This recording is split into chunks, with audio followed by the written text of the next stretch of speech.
Good afternoon and welcome to the Brutally Honest channel. This is the channel where we call a spade, where we don't sugarcoat, we say it like it is. This afternoon we want to focus on the Tripartite Alliance. The South African Communist Party has a conference that is taking place in the first or second week of December, where they are going to determine the future of the SACP and its partnership with the ANC. And the question we ask is whether the Tripartite Alliance is still a viable option, and who stands to benefit from it and who stands to lose. In the context of the government of national unity, is the Tripartite Alliance still relevant? In the context of an ANC that is losing elections, that has been forced into a corner to co-govern with the DA and others, what is the position or what is the relevance of the Tripartite Alliance? The SACP members, leaders have been crying foul over the flattening of the DA and the ANC. They've been expressing their discomfort about the partnership, the coalition, the grand coalition between the DA and the ANC. Now, let's get to it. Is this alliance still relevant? And who is the SACP? What are they? What is their contribution after all? And what's the position of Cosatu in all of this? Now, let's dissect this problem or this challenge before us. One, the ANC is facing its demise. It's inevitable. The ANC is gone. It's not a party of the future. It's losing its hegemony, and there is no future in which the ANC will still be a governing party in South Africa. We will live to witness a total fall of the ANC, which we have already seen with the 2021 elections. We've already seen with the 2024 elections, the current situation in which the ANC has formed a government of national unity with the DA as a major partner. Now, that says that the ANC is actually no longer a governing party on its own. It has been wrestled out of government. In fact, the ANC must be very thankful to have had a Cyril Ramaphosa as its presidential candidate in the 2024 elections. If they had anybody else, they probably would have gotten far less than what they got. Ramaphosa is still popular in South Africa. He is more popular than the ANC itself. And it is thanks to him having stood as their candidate that they still managed to get the 40-something% that they got recently. Now, without Ramaphosa, the ANC would be completely out of government. This is one thing that both Cosatu and the SACP do not appreciate, that they are actually in government. The ANC is in government, firstly because Ramaphosa was more popular and could marshal the little that he could, which enabled them to form a GNU. But otherwise, without the GNU possibility, the ANC would be out. The parties could have ganged up against the ANC and form a government without the ANC. So crying foul over the ANC fraternizing with the DA, honestly, that borders on parties that are just nothing. In fact, let us be brutally honest about the relationship between the ANC and the SACP. There is no mutual benefit, to be honest. In fact, the SACP is a parasite that is sucking off the blood of the ANC carcass. It's nothing more than just a mere lobby group for leaders to get positions in government, in an ANC-led government. And the worst thing is this: when these leaders get into government, there is nothing left that you see of the policies that they implement. There is no radical transformation that they advocate for, other than to feed and to line up their own pockets. We know with the former Secretary General of the SACP, Hellen Zille, let's go back. There is a Willem Adisha black bag that is alleged to have been given to Hellen Zille with lots of cash. The first thing that he did when he became minister was to buy a BMW 7 Series. That's the Secretary General of the Communist Party. His priority was to be chauffeur-driven in a luxurious multi-million car. Then you have the current scandal. The mismanagement of NSFAS. There is nothing leftist about a Blade that is doing. Even with the running of the Department of Higher Education, by the way, what did he do? He fired a competent Director General, Mary Metcalfe, and who did he replace her with? He replaced her with his own lackey from the SACP. This guy, Lekonde or something like that. I forgot his name, but he was not a shrewd administrator that we could say that, you know, there was merit in his selection as the Director General, as a person to replace a person of stature, experience as Mary Metcalfe. Honestly, even the skills funds have been mismanaged.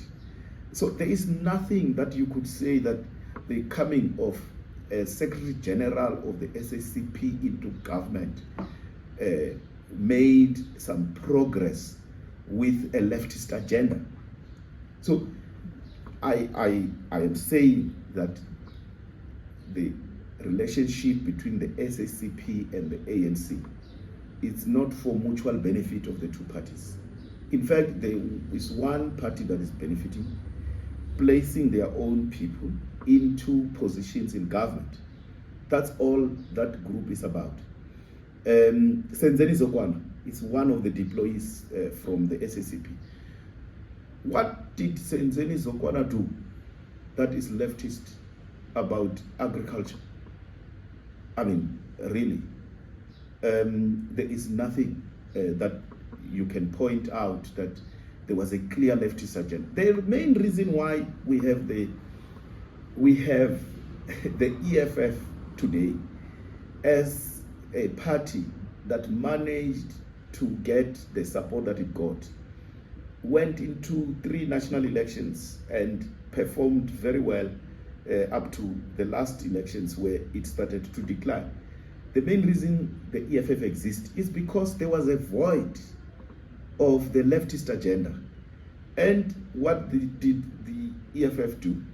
They appropriated that agenda and they made it their own.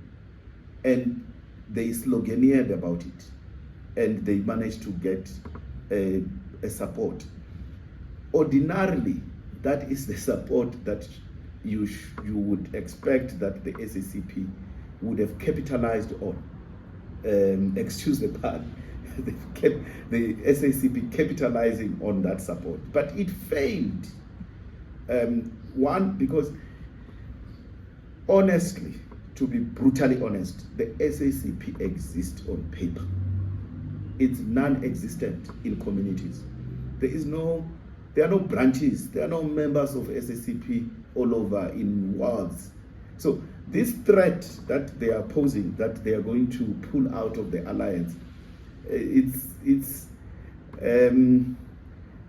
not going to happen. They know that where their bread is buttered.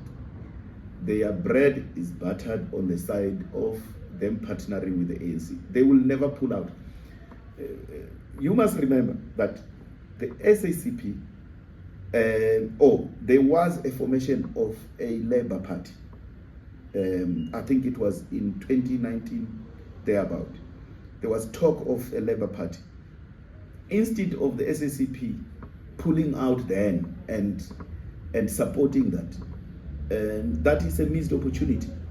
That party died before it existed. It's nowhere to be found. So they are daydreaming, honestly, to think that they will pull off, they will leave the alliance and they stand on their own. There is nothing, there is no threat. In fact, if I was in the ANC, I would advise them that tell them to go to hell, because they can throw their toys out of the court, but there is nothing, there is no impact that the ANC will feel out of the SACP leaving the alliance. So they have nothing to offer and the ANC has nothing to lose. That's the brutally honest truth. So the SACP, I mean, even they call themselves the intellectual vanguard of the left, the intellectual vanguard of the ANC. What is the contribution of the SACP intellectually? How many books have come from the left that we know of? Nothing. There is no intellectual output that is solid, that is coming from the SACP. So they have served their purpose. They have no purpose anymore. I think they are a spent force, honestly. They have nothing to offer. Now, who is the other partner? It's Cosatu. Let's talk about it. Cosatu, it's toothless. It has been fragmented. It's no longer a very strong union. The formation of SAFTU, the existence of AMCU, has weakened Cosatu. In fact, Cosatu has more members in the public sector than in real industry. And why is that? It's because Cosatu too has become only a lobby for its leaders to get positions in the ANC government. So you talk of the SACP, is the same script with Cosatu. Yes, they still have the mass power to threaten a strike, to lobby for salaries and so forth. But we are in the quagmire that we are in of unemployment because of Cosatu. Cosatu rejects the employment of young people because it doesn't want its members to retire. I mean, that's one bizarre thing that comes from Cosatu. So, honestly, the less said about Cosatu, the better. It's a union, but there is no value that it is adding. In fact, the ANC has utilized Cosatu for its campaigns, and maybe even more so, it's Cosatu that should be threatening to pull out of the alliance. But this alliance has been dependent on ANC being in government. And the fact that the ANC is getting out of government means that there is nothing, the oxygen that used to feed the breath of the SACP and Cosatu, it's gone. So with the ANC losing power, that means the death of the SACP and the death of Cosatu. As I said, these are parasites feeding off the carcass of the ANC. And unfortunately, this carcass is getting decomposed with each election. The ANC is losing power, and soon the ANC will be out of power. And where will they feed these parasites? Where will they feed from? Nowhere. Now, I need to say this as I conclude, that in the context of the GNU, there is no relevance of Cosatu, SACP being in an alliance with the ANC. The only relevance for them is to scream on the sidelines. But the ANC made a tactical decision which must be applauded, because the ANC could have been elbowed out of government completely. So it delayed the inevitable, that in the end the ANC will be out of government. But being in this GNU has enabled the ANC to still have another 5 years in government. And we have entered that era of coalitions. And honestly, I don't see any party winning a single mandate to govern South Africa in the next 10 years. And that means any party that can emerge to win a solid mandate, we're looking at no earlier than 2039, if we are to be honest about our projections. So the GNU is there in the current form. We will also have another coalition in the next cycle of elections, with or without the ANC. Now, if there is a party that is enjoying this GNU, and if there's an individual that is enjoying the position of being in this GNU, is the Democratic Alliance. And one person that is in a very good position is Hellen Zille. Hellen Zille is running South Africa today. Like it or not, and we will be brutally honest, she is the consigliere leading from the shadows. She is sitting in a very good position where she has deployed her lieutenants into government. And what do? They come back to report and they get instructions to go and implement. So she is the puppet master, the puppeteer playing on the stage, the puppets playing on the stage while the puppeteer is pulling the strings. So she is that person. So she is running the show. And unfortunately, she is also running the ANC show, because the ANC has to react to everything that Hellen Zille suggests. And she speaks confidently about the GNU and what can happen to it. But one thing for sure, the DA stands to lose if the GNU collapses. So for me, the DA will not want the GNU to collapse, because that's the only easiest way of them to be in government as a party and to control government and shape it the way they want. And that's exactly what they're doing. So Hellen Zille is your consigliere, South Africa. She is running the show. The consigliere, it's a concept, it's an Italian concept. Let me explain it. It's an Italian concept of the Italian mafia. So the guy who sells the drugs on the street is not selling the drugs for himself. There is someone in the back who controls the show and determines what happens where and when. So that concept was developed from that, and it has been used in political cycles, in political leadership, and in executive leadership, that it is better to be behind the scenes and run the show, because in that position you take no responsibility when there is a failure. So that's where Hellen Zille is sitting. She takes no responsibility for the failure. She can disown John Steenhuisen tomorrow if he makes a blunder.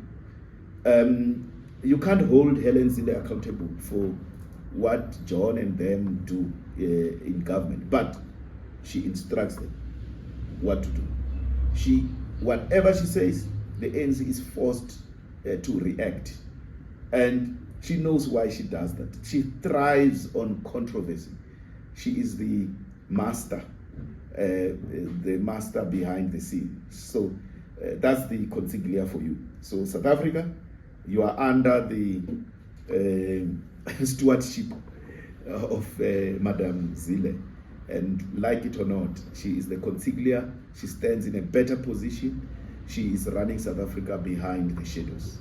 That's it for today. The Brutally Honest channel. Thank you for listening. Subscribe. We say it like it is. We call a spade a spade. Thank you very much.